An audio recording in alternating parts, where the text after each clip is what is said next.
싸우지 않고 이기는 방법은 단순히 물리적인 싸움을 피하는 것만을 의미하지 않습니다. 심리적, 감정적, 그리고 사회적인 갈등에서도 마찬가지로 적용될 수 있는 개념입니다. 이기는 것의 정의도 단순한 승리가 아니라 갈등을 긍정적인 방향으로 해결하고 관계를 유지하거나 더욱 강화하는 것을 목표로 해야 합니다. 아래에서 싸우지 않고 이기는 몇 가지 전략에 대해 구체적으로 이야기해 보겠습니다. 1. 감정을 먼저 다스리기. 갈등 상황에서 가장 중요한 것은 자신의 감정을 다스리는 것입니다. 상대방이 공격적으로 나올 때 그에 맞서 감정적으로 대응하면 상황이 악화될 가능성이 큽니다. 감정은 때로 상황을 판단하는데 방해가 될 수 있기 때문에 감정적인 반응을 억제하고 이성적으로 대응하는 것이 필요합니다. 예를 들어, 직장에서 상사가 불합리한 지적을 했을 때 화가 나는 것이 당연하지만 그 순간 바로 감정적으로 반응하기보다는 한 걸음 물러서서 상황을 다시 한번 생각해 보는 것이 좋습니다. 이렇게 하면 충동적인 반응을 피하고 더 나은 해결책을 찾을 수 있습니다. 2.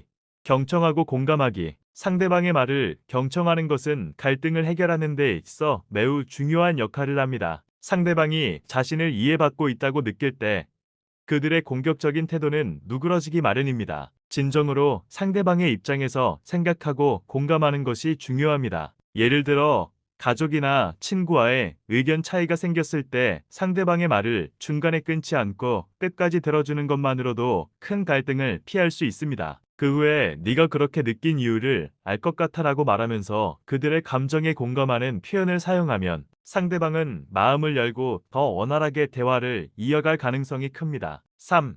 대화에서 초점을 맞추기. 갈등이 발생하면 많은 사람들이 본래의 문제에서 벗어나 과거의 문제나 감정을 끌어와 상황을 더욱 복잡하게 만듭니다. 그러나 싸우지 않고 이기기 위해서는 현재의 문제에만 집중하는 것이 중요합니다. 과거의 실수나 감정적인 이야기를 꺼내지 말고 현재 상황에서 해결해야 할 핵심 사항에만 초점을 맞추세요. 예를 들어, 배우자와 집안일 때문에 갈등이 생겼을 때 과거에 잘못했던 일을 언급하기보다는 현재의 집안일 문제를 어떻게 해결할 것인지에 대해 대화를 나누는 것이 중요합니다. 4. 침묵의 힘 활용하기. 침묵은 때때로 가장 강력한 무기가 될 수 있습니다. 상대방이 격앙된 상태에서 계속 말을 이어나갈 때 침묵으로 응답하는 것은 상대방이 자신의 행동을 돌아보게 만드는 데 도움을 줍니다. 침묵은 대화를 차분하게 만들고 감정이 지나치게 고조되는 것을 막아줍니다. 예를 들어 상대방이 화를 낼 때 그 순간 대꾸하지 않고 잠시 기다려주는 것은 갈등을 악화시키지 않고 대화를 이어갈 수 있는 기회를 제공합니다. 5.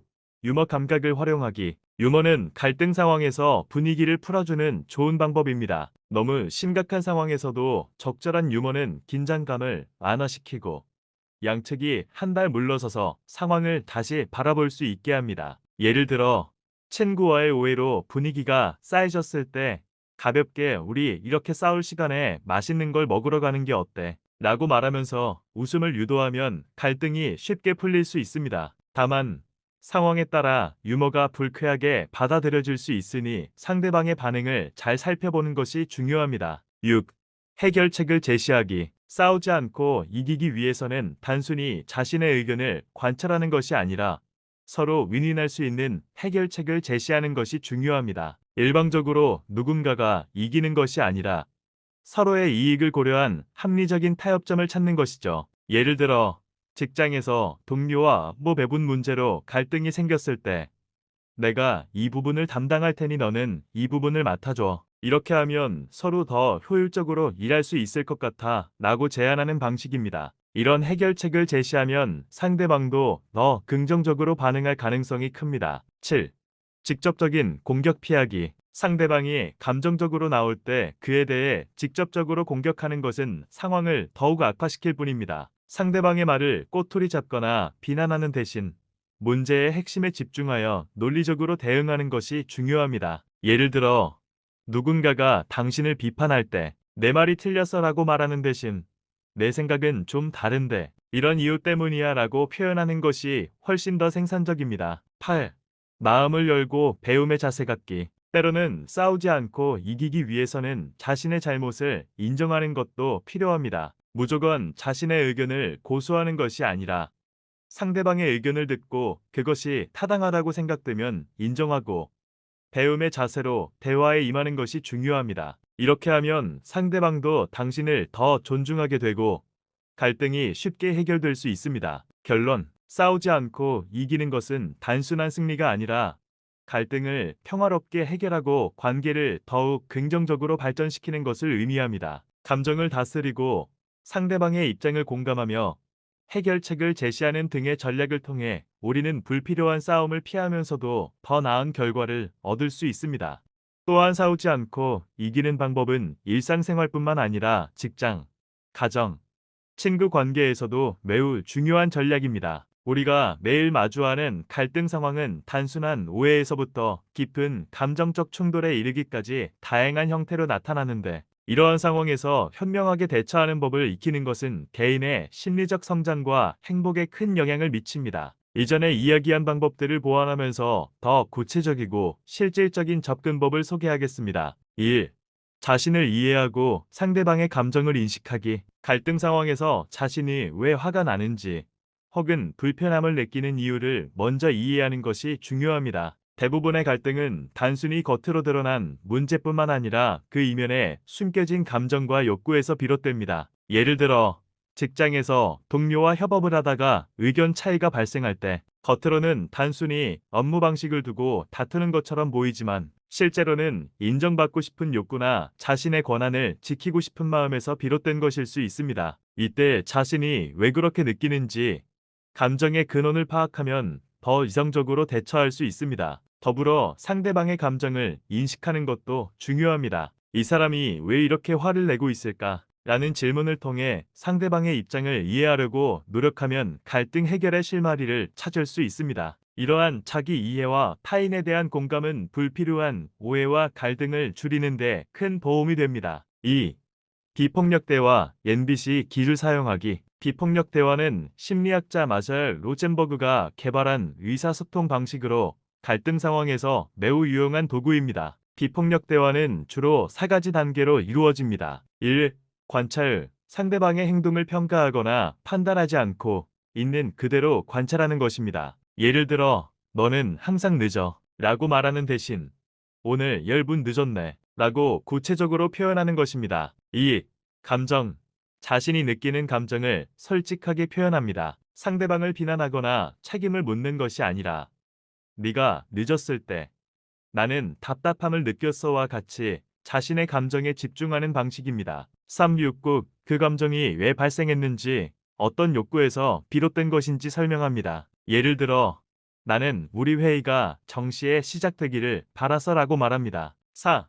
요청, 마지막으로 상대방에게 구체적인 행동을 요청합니다. 다음에는 회의 시간을 맞추려고 노력해 줄 수 있을까? 라는 식으로 요청합니다. 이러한 비폭력 대화 방식은 상대방을 방어적으로 만들지 않고 서로의 감정과 욕구를 존중하며 문제를 해결할 수 있는 방법입니다. 갈등 상황에서 상대방을 비난하지 않고 자신의 감정을 솔직하게 표현하는 것이 싸움을 피하고 해결책을 찾는 데 큰 도움이 됩니다. 3. 심리적 거리두기. 갈등이 격화될 때 우리는 그 순간의 감정에 휩싸여 판단이 흐려질 수 있습니다. 이때 심리적 거리두기가 필요합니다. 심리적 거리두기란 그 상황에서 잠시 벗어나 객관적인 시각으로 문제를 바라보는 것입니다. 예를 들어, 화가 난 순간 즉각적으로 대응하기보다는 잠시 자리를 떠나 차분해질 시간을 가지는 것이 중요합니다. 타임아웃이라고도 불리는 이 방법은 가정에서도 직장에서도 매우 유용합니다. 예를 들어,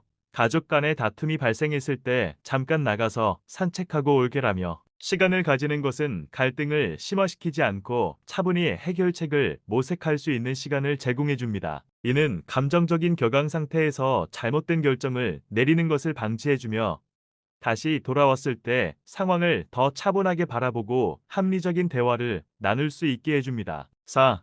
긍정적인 바운더리 설정. 갈등을 피하기 위해서는 자신의 한계를 명확히 하고 상대방에게도 그 한계를 분명하게 전달하는 것이 중요합니다. 바운더리란 자신의 정신적, 감정적, 물리적 한계를 말합니다. 우리는 종종 타인의 기대나 요구에 맞추다 보면 자신의 한계를 넘어서는 경우가 많습니다. 예를 들어, 직장에서 무리한 업무 요청을 계속해서 받아들이면 결국 자신도 스트레스를 받고 상대방과의 관계도 악화될 수 있습니다. 이때 나는 이 정도의 업무만 처리할 수 있어라는 식으로 명확히 말하는 것이 중요합니다. 이를 통해 상대방은 당신의 입장을 이해하게 되고 갈등을 예방할 수 있습니다. 바운더리를 설정하는 것은 자신을 보호하면서도 상대방에게 적절한 메시지를 전달하는 효과적인 방법입니다. 5.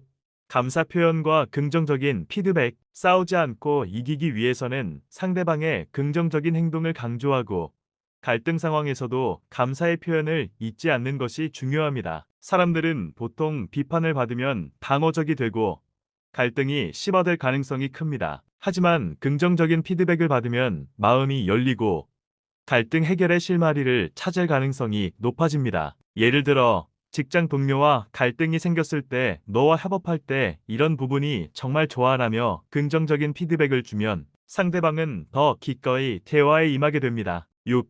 다른 사람의 경험에서 배우기. 다른 사람의 갈등 해결 방식을 참고하는 것도 매우 유용합니다. 사람들은 각자 갈등을 해결하는 다양한 방법을 사용하며 이를 관찰하고 배울 수 있습니다. 예를 들어 책이나 영화 또는 주변 사람들의 경험에서 갈등이 어떻게 해결되는지 살펴보고 자신만의 방식으로 적용하는 것이 좋습니다. 개인적으로는 직장 생활 초기에 상사와의 갈등으로 고민했던 경험이 있었습니다. 당시 상사는 매우 까다롭고 꼼꼼한 성격이었고 나는 그런 상사의 태도에 불만이 많았습니다. 하지만 어느 날 동료가 그 상사와 매우 원활하게 협력하는 모습을 보고 그 이유를 물었을 때 그는 이렇게 말했습니다. 상사는 세부적인 것에 신경을 많이 쓰는 사람이니까 내가 먼저 자료를 꼼꼼하게 준비해서 보여줘. 그러면 일이 더 매끄럽게 진행돼. 이 말을 듣고 나도 그 방법을 시도해봤고 상사와의 관계가 훨씬 좋아졌습니다. 이처럼 다른 사람의 경험을 통해 배운 교훈은 매우 큰 도움이 됩니다.